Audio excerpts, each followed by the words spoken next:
We hope that everyone enjoyed the intermission and getting to know each other. Just a reminder not to bring any food or drinks into the theater and to make sure your devices are silenced. I'm Icky. And I'm Qinglin. And we'll be your MCs for the second half of tonight. We would now like to introduce our speaker, Mr. Yizhou Liu. He is a University and Future Pathways Counselor at AISG. He's going to share some stories of pathbenders that are all from the Sanskrit world with his talk, From Sanskrit Kings to Second Degrees, How Bent Paths Reshape Stories and Lives.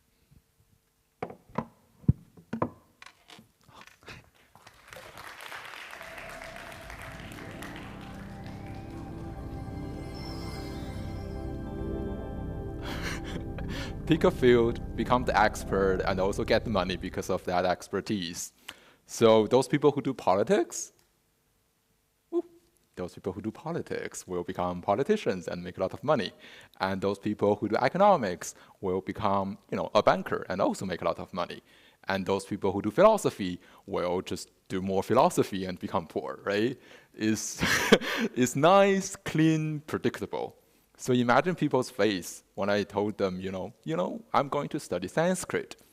They smiled and very politely, and they went, oh, wow, that's great, wow. But I am 90% sure that 80% of them were thinking, wow, this person is mad. Because let's be honest, I had just spent something that is considered normal, that is a predictable future. But here's the thing, looking back, it actually wasn't random at all.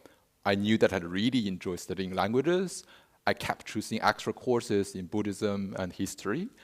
And Buddhism, by the way, is one of the major traditions that actually use Sanskrit as its canonical text. And meanwhile, my real major, which is economics, got a B-. That's roughly 4 or 5 on the NYP scale. So the clues were there. I just wasn't reading my own story for my first degree. And my curiosity for languages, for ideas traveling across the world, and also for hidden connections, that has always been part of me. And that unusual combination bent my paths, at least to the eyes of the outsiders. Along my way to AISG, I have come to know more people who bend their paths, and I want to share 3 stories. Let's go back in time for a second, all the way to the Tang Dynasty, about 1,300 years ago.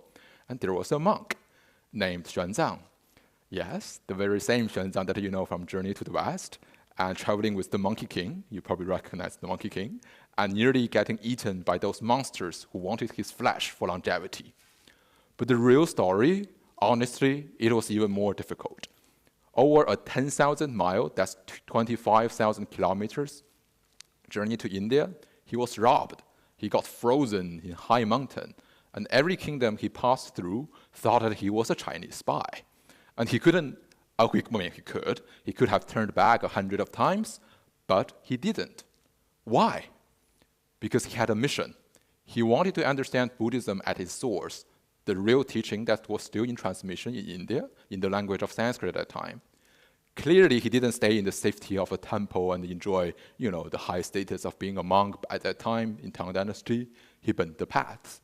He actually started to learn Sanskrit at age around 24, 25, 26-ish, and he crossed deserts and mountains to study Sanskrit and to study the Buddhists, with the scholars in India. And then he came back after 16 years and translated 20 million words into Chinese, reshaping the intellectual world of the Chinese language, of Chinese Buddhism, and eventually Chinese animation and Chinese gaming too. So here's the point. Bending your paths shouldn't really be about impulse. The real detours comes from a deep calling that keeps pulling you forward, even when things become very difficult. The second story happened in India. Around the year 1500, in a palace courtyard, is in what is now called Uttar Pradesh, a Muslim prince named Lad Khan sits among the poets and scholars. He reads Persian, he actually speaks Arabic, he knows the world, and he knows the world that is far beyond his court. One day, he made a very unexpected request. He said, tell me the story of King David, but tell it in the language of Sanskrit. This is very unusual, because King David, that is King David, by the way, is a figure from the Bible. The shepherd who defeated the giant Goliath, and the king who made Jerusalem, his capital, the father of King Solomon. and King David, according to the Bible, actually spoke Hebrew.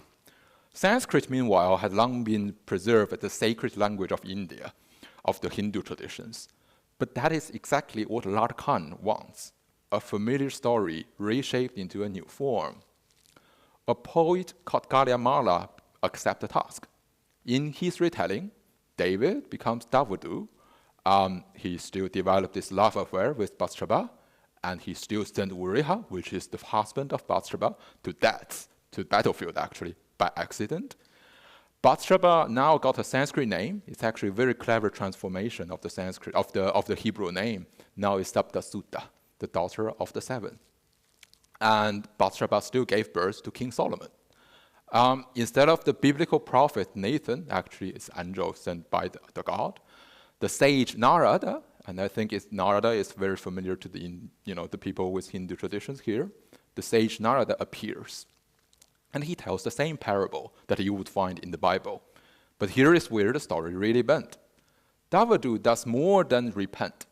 He begins to question fate, free will, and moral responsibility in a language that echoes the Bhagavad Gita, the Hindu Bible. The biblical king becomes a Sanskrit professor, actually a Sanskrit philosopher. And the affair between David and Bathsheba, which will lead to the birth of Solomon, King Solomon, is still described, but now in flowing Sanskrit poetry, filled with moonlight, Persian garden, and very large Indian greeneries. The drama deepens, the courtiers whispers, and advisors chime in. The palace now trembles with love and politics, very much similar to Sanskrit court drama. And this is no longer just a biblical story. By crossing languages, religions, and centuries, it becomes something larger, not simply a tale about sin, but a meditation on what it means to be a human. So what do we see in this Sanskrit Davudu? First, cultural bending. We see a Hebrew king, now retold in Sanskrit, at a Muslim court in India. Second, temporal bending, a biblical narrative traveling across centuries to find new life in a different world. And finally, intellectual bending.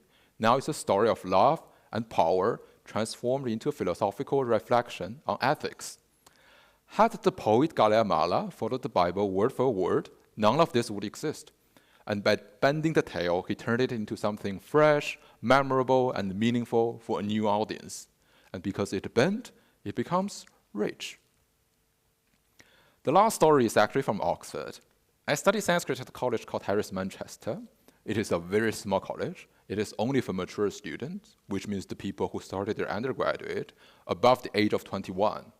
And that's where I realized that I wasn't strange. In fact, I was surrounded. My classmates were basically a museum of past benders.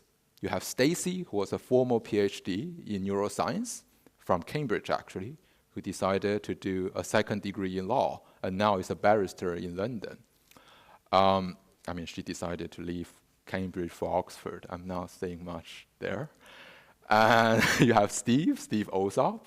He was a managing director at Morgan Stanley. At the age of 41 or 42, 3, he changed to do experimental psychology as a first-year student at Oxford. And now he's studying Parkinson's disease at UCL. And then Sue was a West End theater ticket lady. She was the police in the theater, telling people don't use their phone. 56-year-old, and came to Oxford to study English literature. And there are so many more of us. None of them followed a traditional path, and none of them regretted the bend. Bending could be awkward. People raise eyebrows. Sometimes you feel like you are the only one that you know why you're doing it. But bending is actually how breakthroughs happen. Xuanzang bent the path of a monk, Galyamala bent the biblical story into a Sanskrit one, and my classmates bent careers, jobs, disciplines, expectations, and basically everything. And that is probably why I am the university counselor now, to let our students to know that sometimes life is just not a linear path. To bend is not to deviate. It's actually a method to serve your mission. Thank you very much.